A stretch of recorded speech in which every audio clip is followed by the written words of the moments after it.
할렐루야! 오늘도 하나님의 말씀 앞에서 주님의 음성을 듣기를 소망하는 우리 모두에게 주님의 은혜와 평강이 가득 임하기를 간절히 원합니다. 이사야 59장은 포로에서 돌아온 이스라엘의 현실을 비춥니다. 성전이 다시 세워지고 예배가 회복된 것처럼 보였지만 정작 그들의 마음은 여전히 무너져 있었습니다.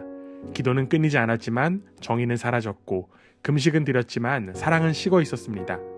겉으론 종교에 열심이 넘쳤지만 그들의 사회에는 폭력과 거짓과 불의가 가득했습니다. 그런데 이런 상황이 꼭 그들만의 이야기는 아닙니다. 오늘 우리 시대 역시 예배당의 불은 꺼지지 않았지만 서로를 향한 신뢰와 자비는 점점 희미해지고 있습니다. 기도를 하는데 응답은 들리지 않고 예배는 이어지지만 평안은 찾아오지 않습니다. 그럴 때 우리는 이렇게 묻게 됩니다. 하나님은 우리의 기도를 듣고 계신가?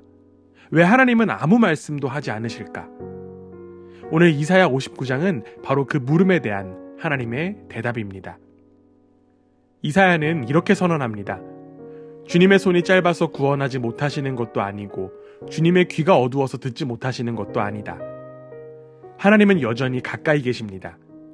그분의 손은 구원하시기에 충분히 길고 그분의 귀는 우리의 부르짖음을 듣기에 충분히 밝으십니다. 그러나 문제는 하나님의 능력이 아니라 죄가 하나님과 우리 사이를 갈라 놓았기 때문입니다.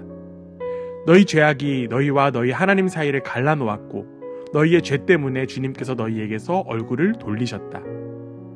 하나님의 침묵은 그분이 멀리 있어서가 아닙니다. 우리가 스스로 벽을 세워 그분의 얼굴을 가렸기 때문입니다. 그리고 그 벽은 바로 우리의 자기중심성입니다. 하나님을 주인의 자리에서 밀어내고 내가 삶의 주인이 되어 살아가는 것이 바로 하나님과의 소통을 가로막는 가장 큰 벽입니다. 그러나 우리는 너무 실망하거나 자책할 필요가 없습니다. 하나님은 여전히 가까이 계시며 언제나 들을 준비가 되어 계시기 때문입니다. 그렇기에 지금 우리에게 필요한 것은 바로 돌이킴입니다. 하나님을 탓하기보다 나의 자기중심성을 예수 그리스도와 함께 내어드리는 것이 닫힌 길을 여는 첫걸음인 줄 믿습니다. 오늘 우리의 마음이 다시 주님께 향하기를 간절히 원합니다. 이사야는 죄가 단지 개인의 문제가 아니라 공동체 전체를 병들게 하는 사회적 현실이라고 고발합니다. 너희의 손이 피로 더러워졌고 너희의 입술이 거짓말을 하며 너희의 혀가 악독한 말을 한다. 죄는 생각의 영역을 넘어 말과 행동, 제도와 관계 안으로 번져나갑니다. 이사야는 그 모습을 이렇게 묘사합니다. 그들은 독사의 알을 품고 거미줄로 옷감을 짠다. 거짓은 생명을 품지 못하고 결국 죽음을 낳는 독이 됩니다. 거미줄로 짠 옷은 아무도 덮을 수가 없습니다. 죄의 체계는 결코 인간을 보호하지 못하고 오히려 스스로를 파괴합니다. 오늘 우리의 사회 속에서도 이기심과 불신, 냉소의 그물이 퍼져 있습니다. 그러나 하나님이 없는 정의는 공허하고 진리 없는 평화는 오래가지 못합니다. 이제 우리의 손이 폭력이 아니라 화해를 만드는 손이 되기를 원합니다. 우리의 입술이 거짓이 아니라 진실을 전하는 입술이 되기를 원합니다. 세상을 살리는 사랑의 언어로 말하며 하나님의 마음을 전하는 우리 모두의 삶이 되기를 간절히 원합니다. 이사야는 이제 시선을 인간의 걸음으로 옮깁니다. 죄는 단순히 생각과 말에 머무르지 않고 삶의 방향 자체를 바꿔놓는 힘을 가지고 있습니다. 7절입니다. 그들의 발은 나쁜 일을 하기에 빠르고 죄 없는 사람을 죽이는 일에 신속하다. 죄는 사람의 걸음을 바꿉니다. 왜냐하면 하나님 없는 길로 걸어가야 하기 때문입니다. 자기중심성에 갇힌 사람은 하나님이 주신 평화의 길에서 벗어나 자기 욕심과 불안이 만든 굽은 길을 걷게 됩니다. 이제 이사야는 이렇게 말합니다. 그들이 가는 길에는 공평이 없고 스스로 길을 굽게 만드니 그 길을 걷는 모든 사람에게 안전이 없다.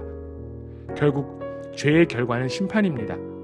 그 심판은 무너진 공평과 사라진 안전, 즉 평화의 부재로 나타납니다.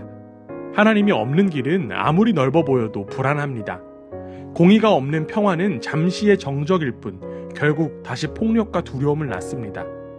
하나님의 평화, 곧 샬롬은 공의가 흐르는 길 위에서만 존재합니다. 사랑하는 여러분, 이제 우리는 그 굽은 길을 떠나야 합니다. 하나님의 뜻이 흐르는 길, 그분의 평화가 머무르는 길 위로 돌아서야 합니다. 내 생각의 길이 아니라 하나님의 길을 선택하는 삶, 그 길 위에서 진정한 안전과 평화를 누리는 우리 모두의 삶이 되기를 간절히 원합니다. 사랑하는 여러분, 이사야는 죄로 인해 하나님과 멀어진 세상을 진단했습니다. 그러나 복음은 거기서 멈추지 않습니다. 우리가 결코 넘을 수 없던 그 벽을 예수 그리스도께서 십자가로 허무셨기 때문입니다. 그분은 죄로 닫힌 길 위에 하나님께 나아가는 새롭고 살아있는 길이 되셨습니다. 내가 곧 길이요 진리요 생명이라. 그리스도 안에서 닫혔던 하늘은 열리고 끊어졌던 관계는 회복되며 하나님의 평화가 우리 안에 다시금 흐르게 되었습니다. 이제 우리는 더 이상 죄의 길 위에 머물러 있지 않을 수 있습니다. 예수 그리스도 안에서 우리는 다시 시작할 수 있습니다. 예수 그리스도 안에서 새 길이 열렸고 그분의 십자가가 우리 삶의 방향을 새롭게 하기 때문입니다. 그 은혜가 우리의 걸음을 이끌어 하나님께로 향하는 길로 나아가게 할 줄 믿습니다. 오늘 우리의 인생이 예수 그리스도의 길 위에서 다시 시작되어 하나님 나라의 평화와 정의가 우리의 일상 속으로 흘러가기를 원합니다. 그 길을 걷는 우리가 세상 속에 하나님의 빛을 비추는 사람이 되기를 주님의 이름으로 축원합니다.